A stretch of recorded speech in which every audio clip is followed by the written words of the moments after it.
Bonjour. Donc, Bonjour Pierre. Mohamed Bakouche, c'est ça? Exactement. Enchanté. Alors, vous travaillez beaucoup avec les courtiers comme nous, c'est votre métier à la base, mais si j'ai bien compris, votre métier il est un petit peu dérivé. Est-ce que vous pouvez m'expliquer ce que vous faites pour les courtiers? Avec plaisir. En fait, avant tout, je dois l'admettre, je suis plutôt à l'origine un actuaire. J'ai fait une thèse en actuariat il y a à peu près 25 ans maintenant, ça date. Et j'ai commencé comme actuaire junior dans un groupe que vous connaissez sans doute, AXA. Et D'accord? j'ai passé une vingtaine d'années chez AXA où j'ai travaillé beaucoup durant toute ma carrière avec le monde du courtage et les courtiers.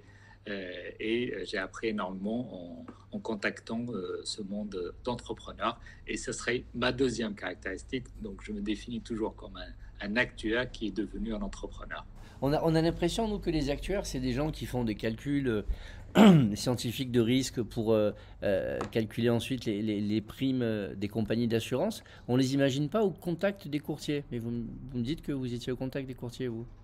Absolument. En fait, j'avais la chance après ma thèse où j'ai fait des choses très sophistiquées d'un point de vue mathématique. D'ailleurs, j'ai travaillé sur l'assurance construction, qui est l'un D'accord? des plus compliqués que je suis sûr que les courtiers connaissent bien.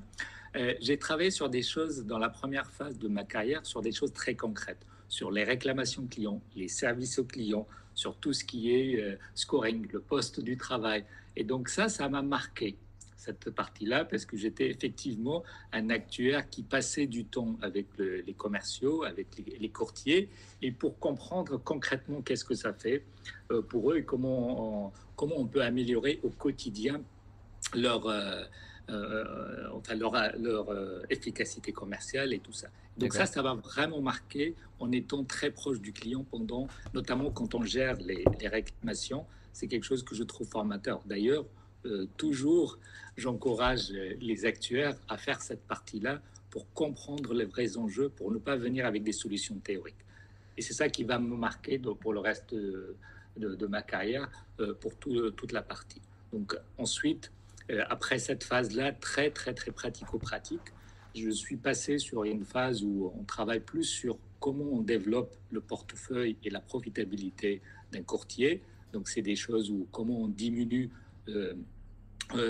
comment on augmente la rétention d'un portefeuille, des choses extrêmement concrètes, comment on segmente, comment on gère un redressement tarifaire, tout ce Oui. que les actuaires savent faire, tout ce qui est segmentation, équipement du courtier, comment on fait une campagne commerciale efficace, etc., etc. Donc ça, je suis revenu après la phase très pratico-pratique à des phases un peu Technique? plus Ouais. actuelles, entre guillemets, D'accord. mais avec ce que j'ai appris de l'importance du client. Donc ça, c'est la deuxième phase de mon parcours. La troisième phase, c'était plutôt sur le risque et la réglementation, euh, D'accord. comme, vous, Ça comme a vous le beaucoup savez. évolué pendant ces dernières années. On est passé d'un moment où il y avait l'image du courtier qui était celui, comme dans les dessins animés de Tex Avery que vous avez peut-être connu, qui mettait le pied dans la porte. Et puis avec toutes ces réglementations, moi je le vois en faisant des interviews, on a de plus en plus des gens quand même bienveillants. Et je pense que cette réglementation et ces normes, même si elles sont parfois très embêtantes pour les courtiers, ont un peu forcé quelque part cette bienveillance. Alors il y a des gens qui le sont naturellement, mais ça semble avoir nettoyé un peu en tout cas ce marché par rapport à une époque. C'est l'impression que j'en ai moi en discutant avec les courtiers. Je dirais que, et c'est là où j'ai eu une expérience internationale sur la partie réglementation. Avec le groupe AXA, j'ai eu la chance d'être responsable du risque mondial. Et donc, j'ai vu comment les courtiers s'organisent, notamment en Angleterre et aux US. Et là où ils étaient en avance sur cette partie-là, réglementation et risque, parce que la réglementation a avancé plus vite là-dessus. Et j'ai vu comment ça fonctionne et comment finalement a permis de professionnaliser des choses qui étaient, on va dire, faites de façon artisanale, qui est intéressante en fait sur le marché français. Mais cette réglementation a permis effectivement de nettoyer entre guillemets le marché de certaines pratiques et surtout de professionnaliser. Donc quelque part, la réglementation a mieux préparé le monde du courtage vers la numérisation. Alors pour continuer, donc vous avez développé Yakuta par la suite, et ça c'est la suite ou il y a d'autres choses entre-temps peut-être? Non, mais je pense que c'est la principale phase. Quelque part, en fait, ce que je voulais faire dans Yakuta, ce que j'ai rêvé d'avoir quand j'étais dans des postes opérationnels pour aider les courtiers, je voulais le faire dans cet outil qui est Yakuta.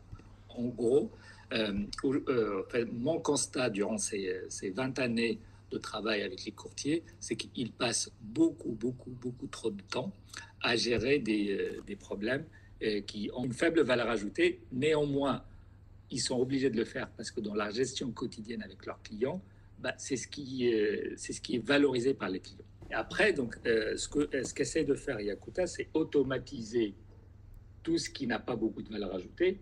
Ensuite, constituer une base de données pour le courtier pour qu'il l'utilise pour faire des choses plus sophistiquées.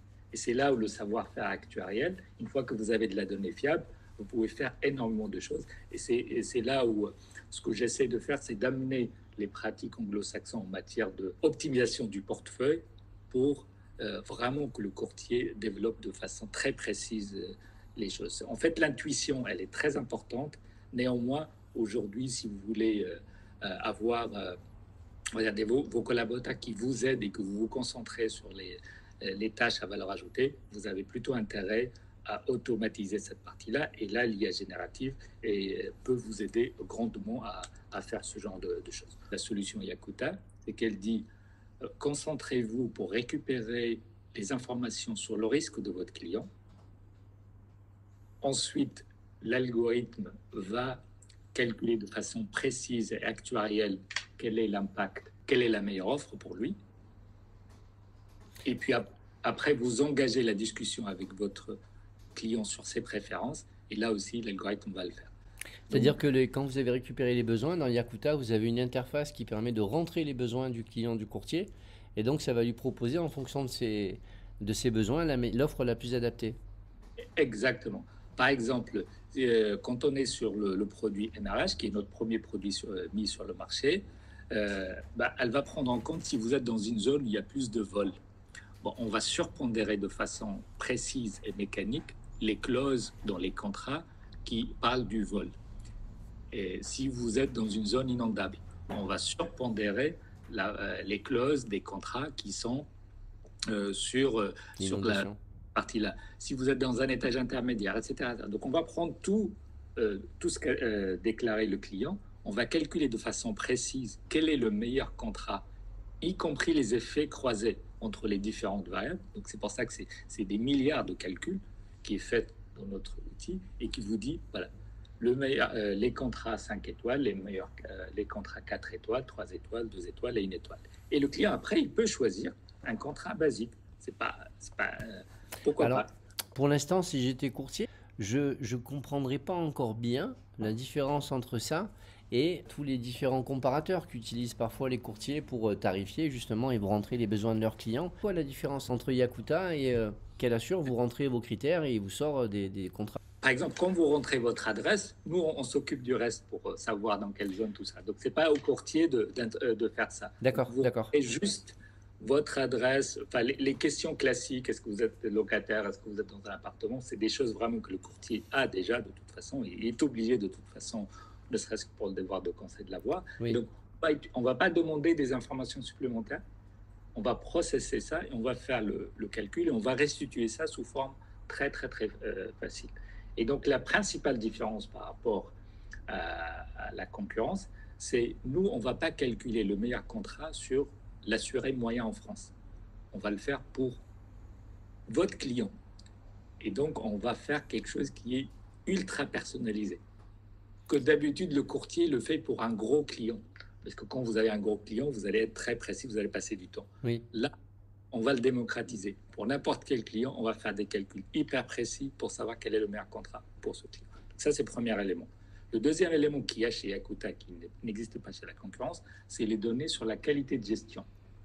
D'habitude, en fait, on compare les couvertures. Oui. Évidemment, les couvertures, c'est important. Mais nous, on pense que ce qui compte aussi, c'est est-ce que l'assureur fait ce qu'il dit? Ça, c'est clé. Et donc, on a obtenu des données sur la qualité de gestion de chacun des assureurs. Et donc, dans notre notation, il y a une partie qui est la qualité des couvertures, qu'on estime à 50%. En tout cas, dans notre recommandation, le courtier ou le client peut changer son poids. Il y a la qualité de gestion qu'on estime à 30%, c'est notre recommandation. Et puis, on a 10% qui est sur tout ce qui est ESG, durabilité.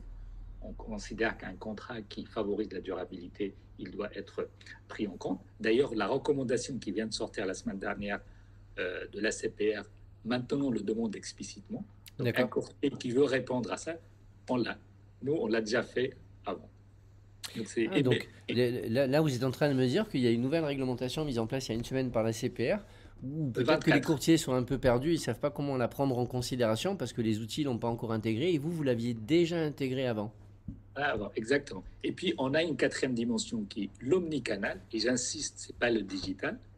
Et ce qu'on appelle, nous, omnicanal, ça veut dire que l'accès, la performance digitale, mais l'assistance humaine.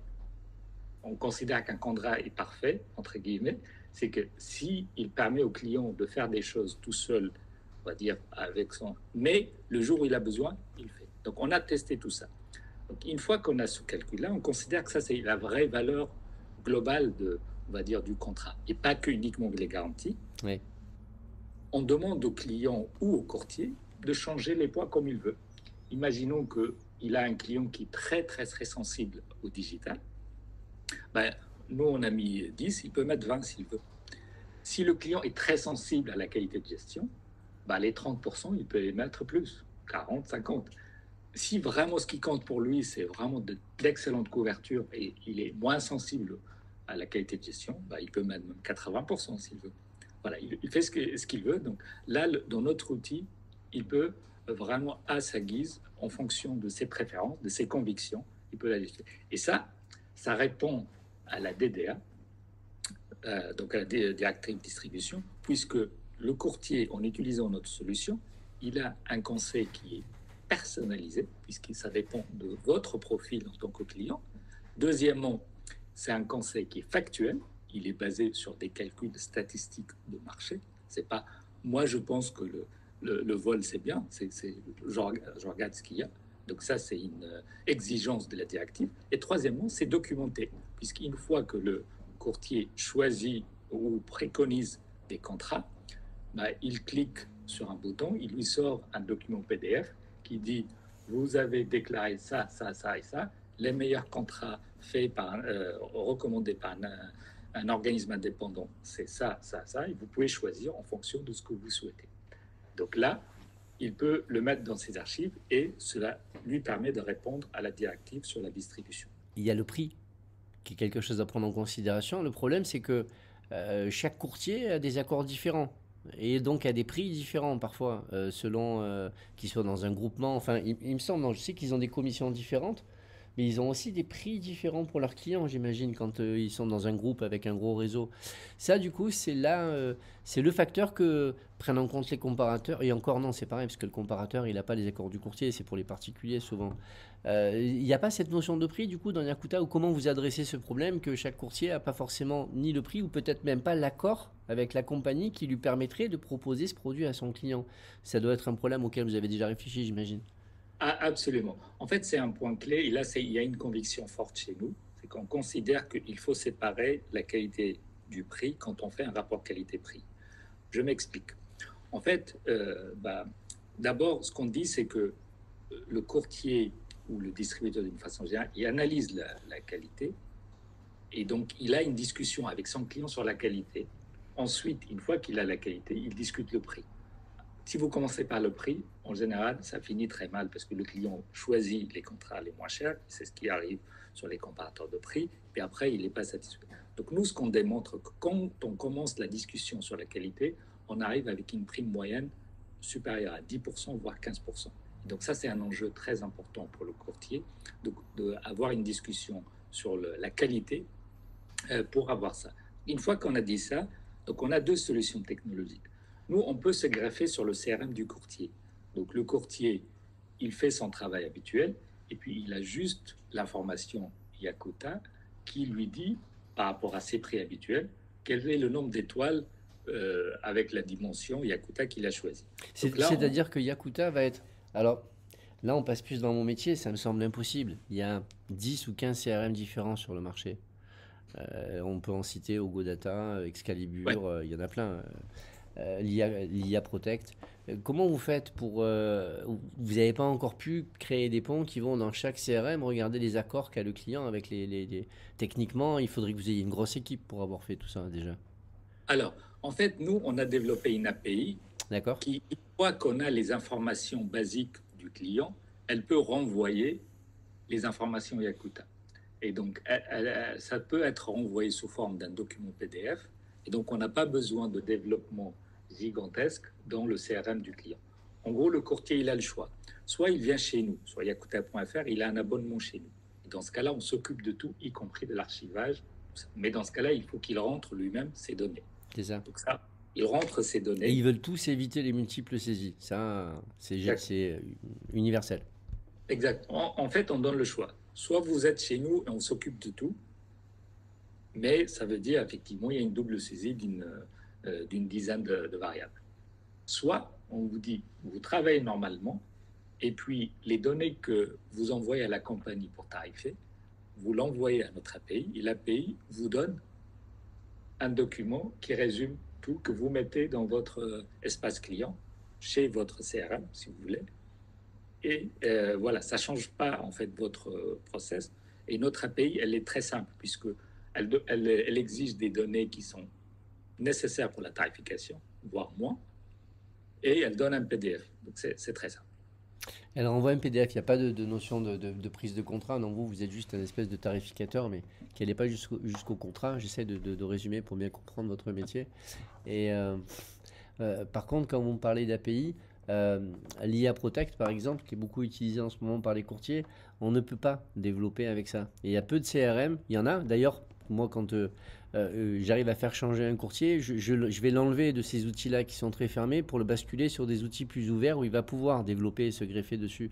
Mais par contre, il y a des choses que vous connaissez peut-être comme Zapier ou Make, qui sont des outils qui interconnectent justement des outils comme l'IA Protect ou comme Excalibur ou des choses comme ça, avec un petit peu ce qu'on veut, parce que sinon le gars de l'IA Protect ne pourra pas utiliser votre outil sans multiples saisies. Sauf si vous êtes, mais vous l'avez peut-être fait, greffé à des outils comme Zapier. Je ne sais pas si ça vous parle, Zapier.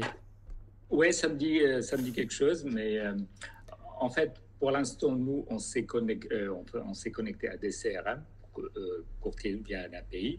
En fait, le coût de connexion est raisonnable pour nous, mais on est en discussion effectivement avec des CRM de courtier pour qu'ils nous rajoutent parce que comme c'est relativement simple, c'est des données qui existent déjà, normalement c'est simple. Néanmoins, c'est un bon point ce que vous voulez, c'est ce que vous mentionnez.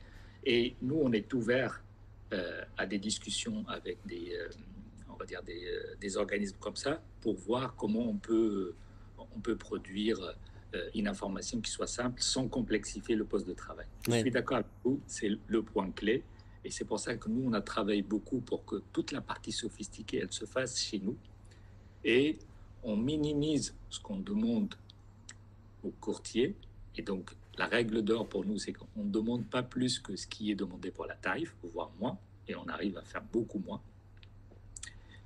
Et euh, une flexibilité de ce qu'on donne. Voilà. Au minimum, le PDF pour que ça soit utilisé en cas d'audit ou de réglementation.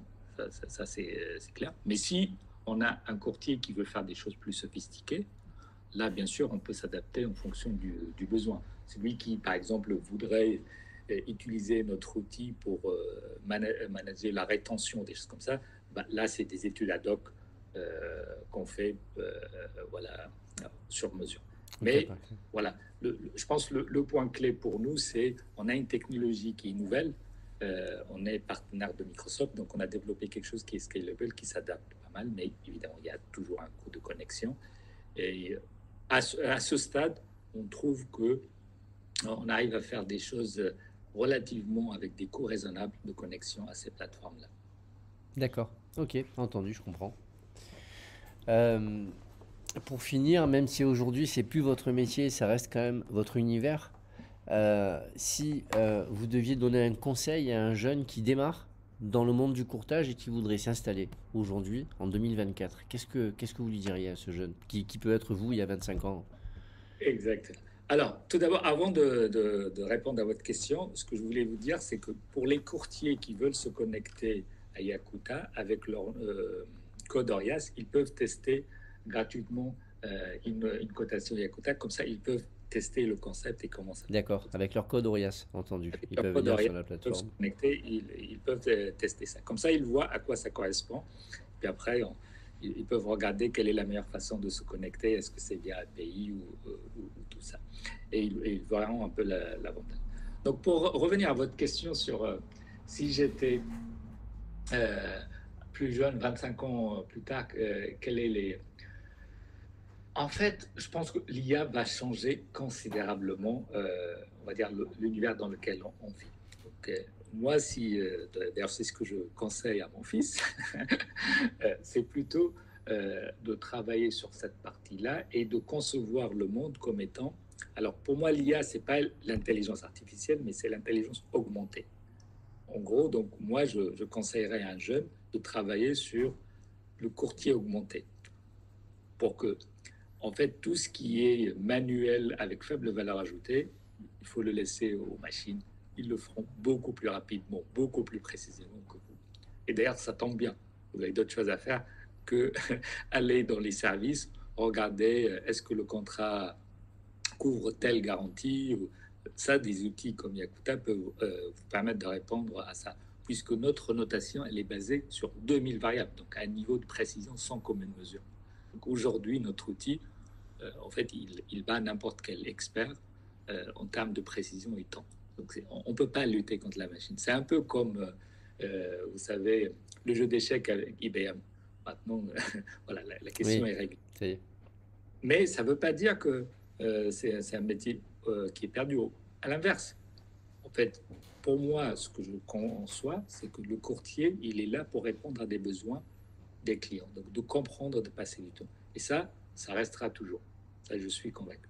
Donc un jeune, aujourd'hui, ce que je lui conseillerais, c'est plutôt d'investir sur cette partie-là technologique et réglementaire. C'est clé. En fait, on va être dans un monde qui demande de plus en plus de protection. Et donc, investir sur la partie réglementaire et technologique est vraiment le meilleur conseil qu'on peut donner à des jeunes, être sensible à ça. Moi, avec le recul, le temps que j'ai passé sur la partie service client, comprendre le quotidien du courtier et la partie réglementaire et risque, c'est le meilleur investissement que j'ai fait. Alors qu'à l'origine, j'étais plutôt matheux, j'adore Ouais. résoudre des équations mathématiques, mais finalement, le hasard fait que je tombe sur ces métiers-là. Ils m'ont convaincu que finalement, c'est quelque chose qui est important. Le dernier point, je pense qui me paraît intéressant à partager avec les courtiers, c'est tout ce qui est développement durable. Je pense que c'est quelque chose qui va bouleverser la façon dont on fonctionne. Ça peut remettre en cause l'assurabilité même. Donc on doit être sensible à ce genre de questions au-delà, on va dire, de la partie communication. D'ailleurs, c'est pour ça qu'on a fait une notation ESG qui soit factuelle, qui n'est pas fait pour l'éco-blanchiment. Donc quelque chose qui est factuel, pour mesurer vraiment les assureurs qui font des vrais efforts par rapport à ceux qui font. Ça, c'est quelque chose qui me paraît important dans le métier d'agent ou de courtier, de conseiller d'une façon générale. On doit être sensible à ce genre de choses. Par exemple, la prévention, c'est des choses qui sont très, très, très importantes. Donc, voilà, moi, conseil en général pour les jeunes, c'est la réglementation, la numérisation et le développement durable. Entendu. Merci beaucoup, c'était bien pour cette fin, c'était précis. Je vous Merci. remercie pour votre temps.